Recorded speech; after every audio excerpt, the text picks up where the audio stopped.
Yo creo que el sistema de salud en Colombia está en un momento interesante, yo diría en un punto de inflexión. Después de haber cumplido algunos de los objetivos o metas cuantitativas, podríamos decirlo de esta manera, tanto de la cobertura universal como de la igualación de los planes de beneficios, como la misma ampliación integral del POS. Eso lo planteó en su momento la ley 100 del año 1993. Se quería cumplir más temprano de la cuenta, en el año 2002, se cumplieron ahora. Lo había reiterado la Corte Constitucional en su sentencia T-760, la necesidad de avanzar y avanzar decididamente en la cobertura universal, en la igualación de esos planes de beneficios y en la ampliación integral de ese plan de beneficios. Estamos también en un momento que yo lo llamaría de recuperación y de salida de las dificultades financieras que agobiaron el sistema desde el año 2008, 2009, que resultaron la emergencia social por allá a finales de 2009, comienzos del año 2010, y que se plantean, por ejemplo, en el decreto de habilitación financiera una trayectoria de recuperación. Aprovecho y hago un paréntesis aquí, se ha dicho muchas veces, por ejemplo, de por qué se plantea una ruta de recuperación de 7 años en el decreto de habilitación financiera. En esos 7 años queremos plantear una recuperación del patrimonio de las empresas pagadoras que le va a requerir, tanto al sector privado como al sector público, más de 5 billones de pesos. Quienes plantean hipotéticamente una recuperación de 1 año, 2 años, creo yo no saben de qué están hablando. Eso llevaría a una falla sistémica del sistema y básicamente a un aumento de las dificultades financieras, tanto patrimoniales de las empresas pagadoras como las mismas deudas del sistema. Entonces, los retos cuantitativos se cumplieron, ahora son retos cualitativos de mejorar la calidad y la oportunidad de la atención. Tenemos una trayectoria de recuperación y tenemos al mismo tiempo la ley estatutaria en salud. Eso yo creo que hace que estemos en un momento interesante. ¿Qué hace el plan de desarrollo? Plantea 3 objetivos generales, los podríamos decir de esta manera: de equidad, de sostenibilidad y de legitimidad. De equidad en un sentido de que el sistema es equitativo, tal vez el sistema más equitativo del mundo desde el punto de vista del financiamiento, así lo señaló en el año 2001 la Organización Mundial de la Salud. El sistema es equitativo teóricamente en el sentido de que los planes de beneficios ya están iguales, pero todavía persisten brechas muy grandes en resultados en salud, en desenlaces y en acceso efectivo entre el centro del país y en la periferia, por decir cualquier cosa. Hay un dato, por ejemplo, entre otros, de la base de datos de suficiencia. Un habitante de una de las principales ciudades del país tiene acceso a 2,5 consultas generales en promedio. Un habitante de un municipio pequeño, de 10.000 habitantes, a 0,5 consultas generales al año. Esas brechas tienen que cerrarse. En mortalidad infantil o mortalidad materna, la diferencia entre el centro y la periferia es de varios órdenes de magnitud, de 4 o 5 veces. Y ese es el primer objetivo. Y eso significa, entre otras cosas, como lo voy a decir más adelante, reforzar nuestros modelos de atención que complementan al aseguramiento. El segundo objetivo tiene que ser necesariamente sostenibilidad. Y la palabra a veces no suena bien, pero sostenibilidad no significa otra cosa que coherencia. Tener acuerdos sociales coherentes que garanticen cierta correspondencia entre los beneficios y los recursos. Porque la crisis del sistema financiero no viene de otro lado sino de allí, de que en algún momento gastamos más recursos de los que la sociedad había copiado para la sostenibilidad del sistema de salud. Y este sistema, como todos en el mundo, tiene que lidiar hacia adelante con la presión tecnológica, innovaciones nuevas que están llegando y llegando todos los días, que cuestan 5 o 10 veces más que las pasadas y muchas veces no aportan mucho en términos de salud, y tenemos que tener capacidad de discernimiento en nuestro sistema para escoger cuáles son las innovaciones que van a entrar y cuáles no necesitan entrar.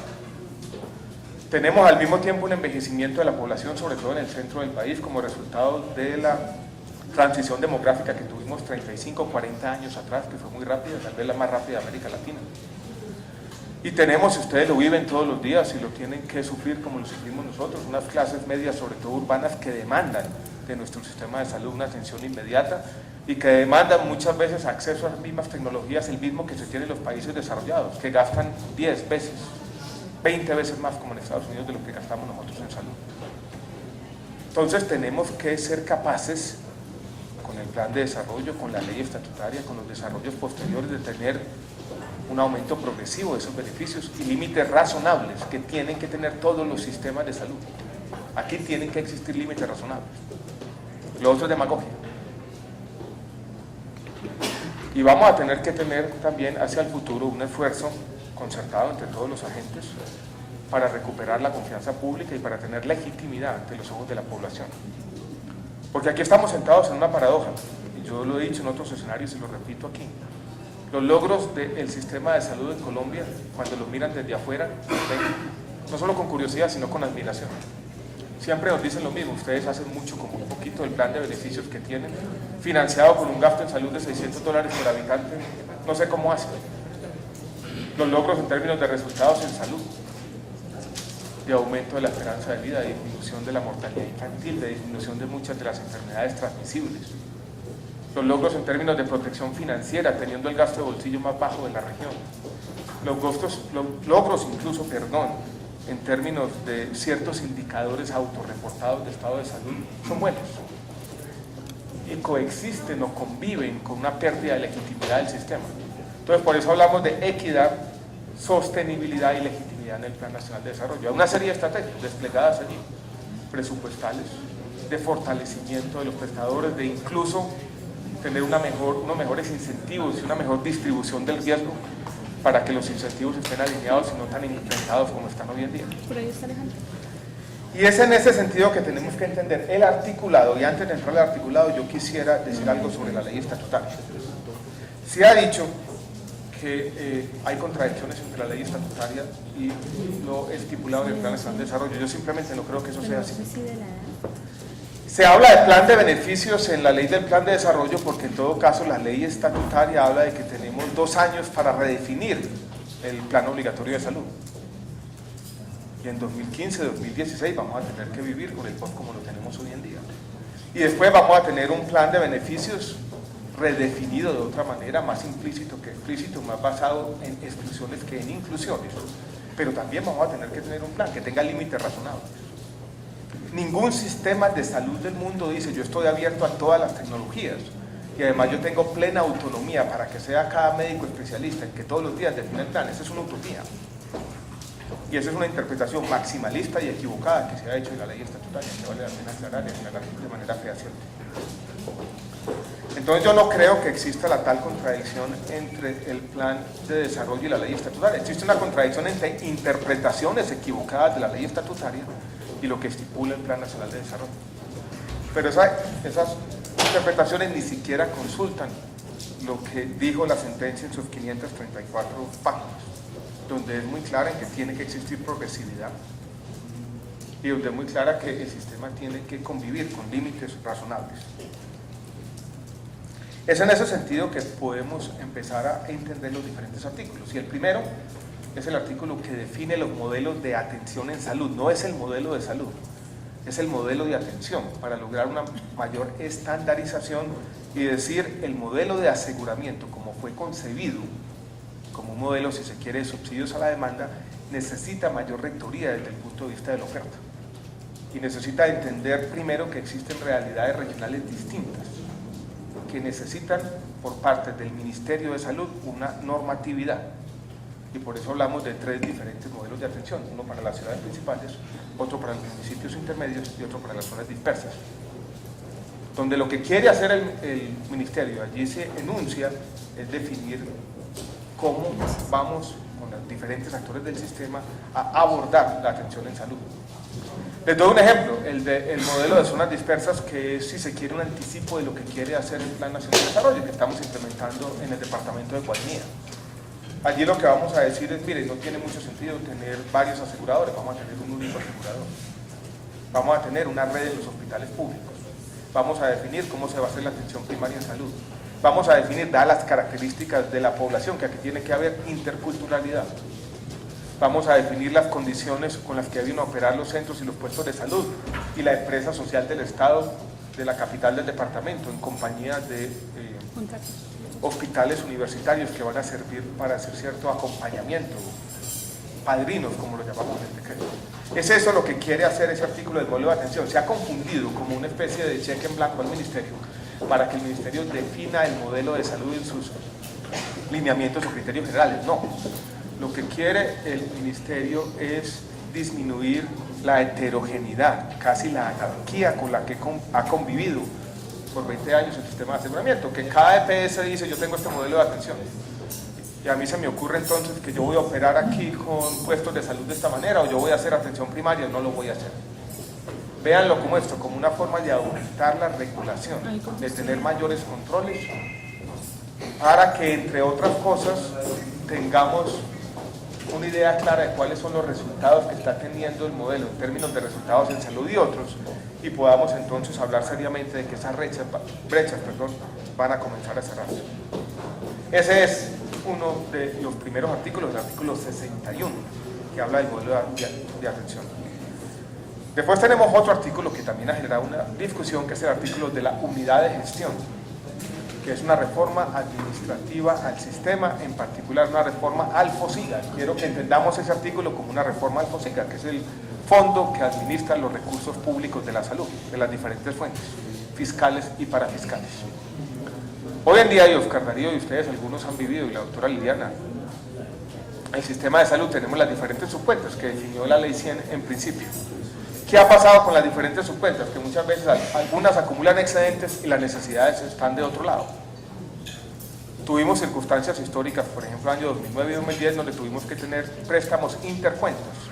Esto es pasar recursos de un bolsillo a otro, de una subcuenta a otra, porque allí estaban los excedentes y las necesidades que estaban del otro lado, por ejemplo, con el tema de los recobros.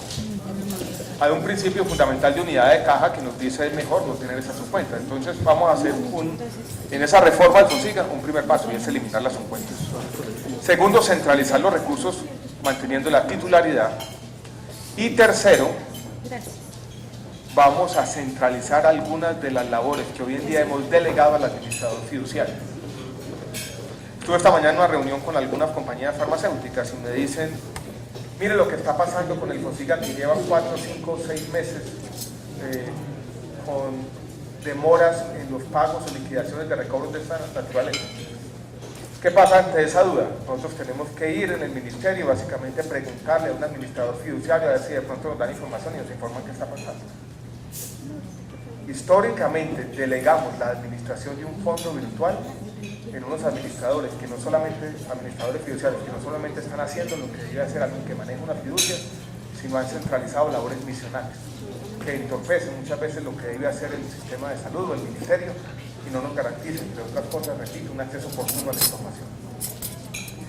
Esta es una reforma construida con base en el conocimiento práctico de quienes por muchos años les ha tocado administrar ese sistema de esa manera.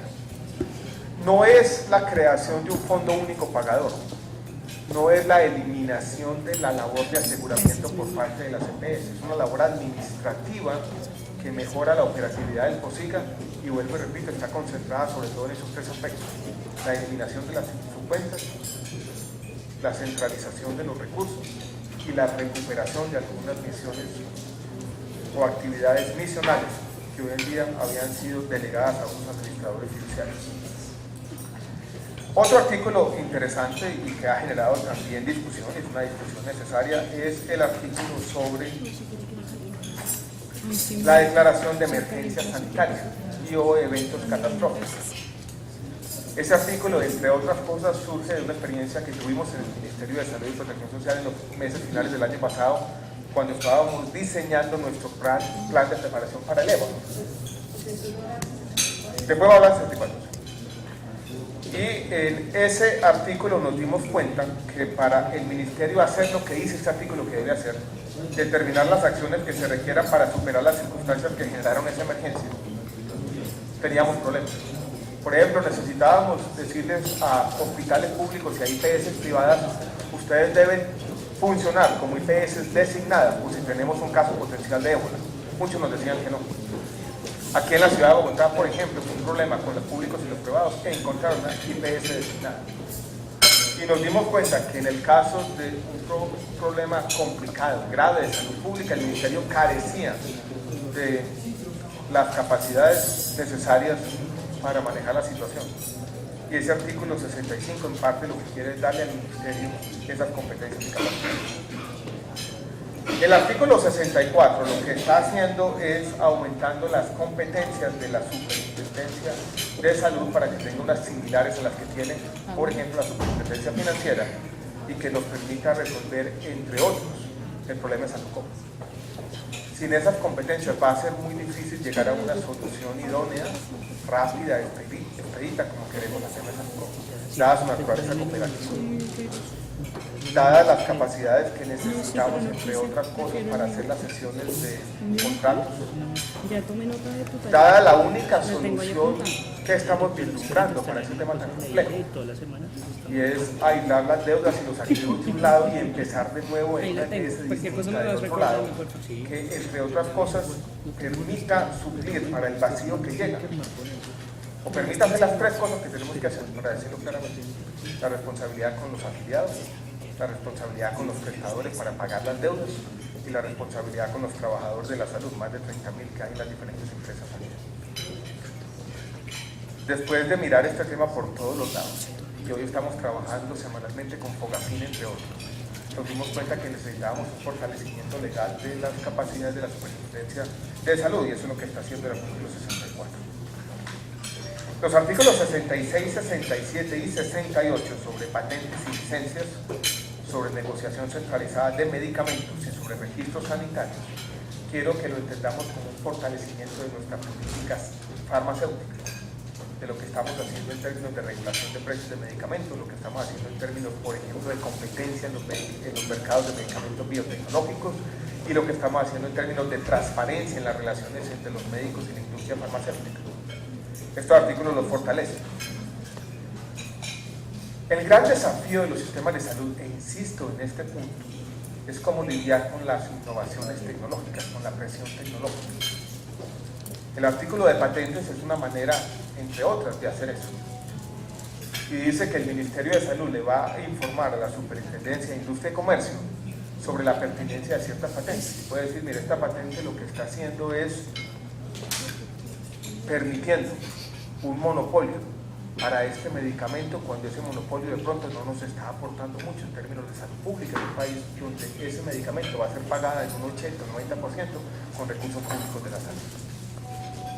Es una versión atenuada de lo que en Brasil se conoce, por ejemplo, con la anuencia previa que tienen las autoridades sanitarias allí para la aprobación de patentes que afecten a la salud. El término de negociación centralizada es algo que el Ministerio ha querido de hacer, que ya está insinuado en la 1438 y que estamos contemplando como una solución no definitiva para temas de medicamentos, pero es una solución para aspectos que atañen a medicamentos de alto costo.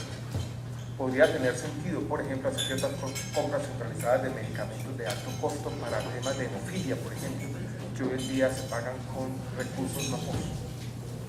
Y lo que estamos diciendo también, y que es un tema complejo, es que si nosotros logramos ganar unas eficiencias en esas negociaciones centralizadas, las eficiencias se trasladen a todos los agentes del sistema y ese se convierte en precios de referencia con el que se van a hacer las demás transacciones.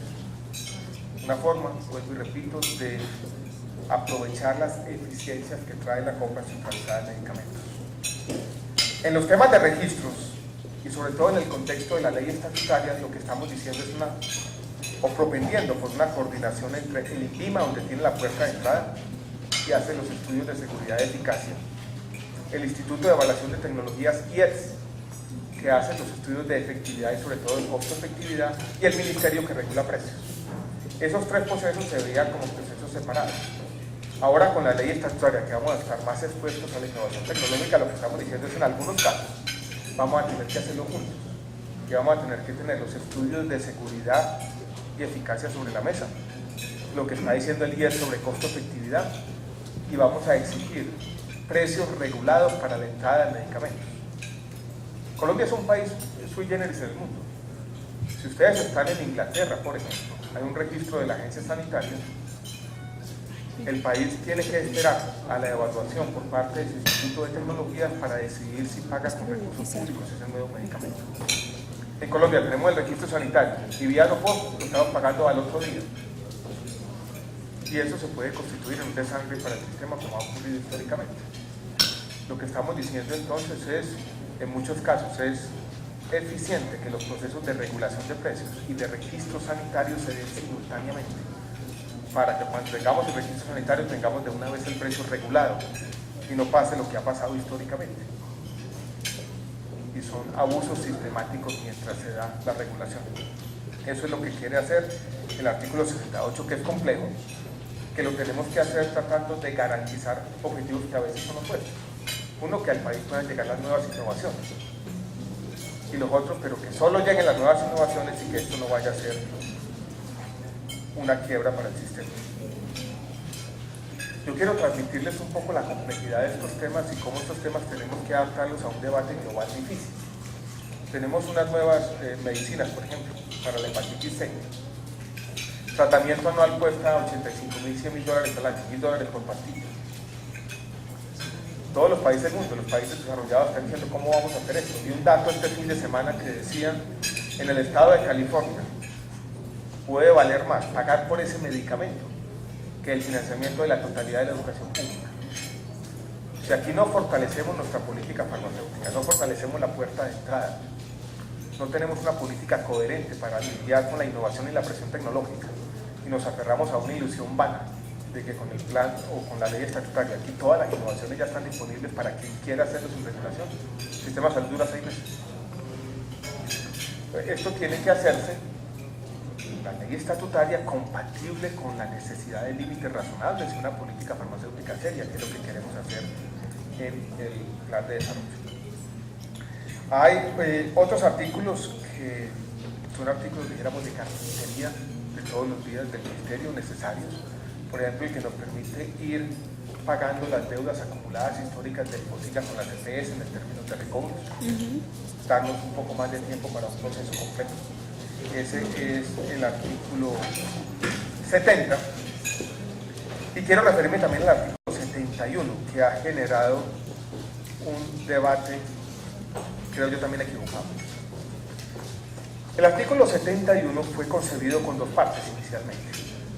La primera quería liberar algunos de los recursos públicos que se utilizan para el saneamiento de las seguridad sociales del Estado, de los recursos públicos, recursos de varias fuentes, de cuentas maestras, recursos del COMPET, recursos directos del presupuesto general de la Nación, recursos de juegos de azar y otros que se podrían utilizar en el contexto de los programas de saneamiento fiscal y financiero para esos procesos. Lo que hace la primera parte de este artículo, que es la única que sobrevive, ya me voy a referir a la segunda, es decir, esos recursos de esas diferentes fuentes, cuentas maestras y otros, pueden utilizarse también para liquidación. También, y lo hacemos a solicitud de alcaldes y entidades territoriales que se habían visto abocados a situaciones imposibles donde no había salida sino la liquidación de las entidades sociales del Estado, porque habían acumulado, entre otras cosas, un pasado problemático y tenían muchas deudas. Tuvimos el caso, recuerdo, del alcalde de Altamira, un municipio en el Huila, tenía los recursos de cuentas maestras, lo único que podía hacer era liquidar su empresa social del Estado, y en el fondo porque no tenía mucho sentido en el contexto de un municipio tan pequeño y no podía utilizar los recursos. Entonces estamos ampliando el ámbito de aplicación de los recursos del saneamiento para que también puedan utilizarse para esa forma de saneamiento o salvamento que son las liquidaciones de hospitales. Liquidación no significa que no vayan a funcionar los hospitales, liquidación significa que nos vimos abocados a una situación inconveniente, donde la única salida que tienen algunos de esos hospitales, dado las deudas acumuladas y el pasado problemático, es un empezar de nuevo, borrón y cuenta nueva. Eso es lo que hace. Hay otra parte de ese artículo que estaba allí y que no pudimos conciliar con el Ministerio de Hacienda y con el Departamento Nacional de Planeación, y era también utilizar recursos de esas mismas fuentes para hospitales que no pudieron completar a tiempo, que no fueron o para los que sus programas de saneamiento fiscal y financiero no fueron aprobados por el Ministerio de Hacienda y están ahora en un limbo por allá en las superintendencias, los llamados PEGIR, para quienes están acostumbrados a la jerga ininteligible de este sistema. Entonces era también ampliar el ámbito de aplicación para esos hospitales que están en el limbo, no fueron aprobados sus programas de saneamiento fiscal y financiero, puedan utilizar recursos de cuentas maestras y demás para eso. Es una discusión que todavía tenemos pendiente, hay un asunto aquí de riesgo moral. Pero también hay hospitales que si no tienen eso, van a tener que ser liquidados y la liquidación no es la salida eficiente de esos casos. Esto ha sido leído de manera, con lo que yo llamo exceso de suspicacia, con lo que nosotros queremos hacer es liquidar de no sé cuántos hospitales, eso es falso. Lo que queremos hacer es cambiar el ámbito, ampliar el ámbito de aplicación para unos pocos casos donde la liquidación es la única salida y los únicos recursos disponibles son estos. Yo quiero terminar con esta reflexión. El Plan Nacional de Desarrollo, estos artículos están inmersos en un debate grande que hay en el país. Y es un debate sobre la necesidad de otra gran reforma estructural, una ley ordinaria que reglamente la ley estatutaria o que amplíe lo que allí se dice o que de alguna manera reforme de una vez y para siempre el sistema de salud.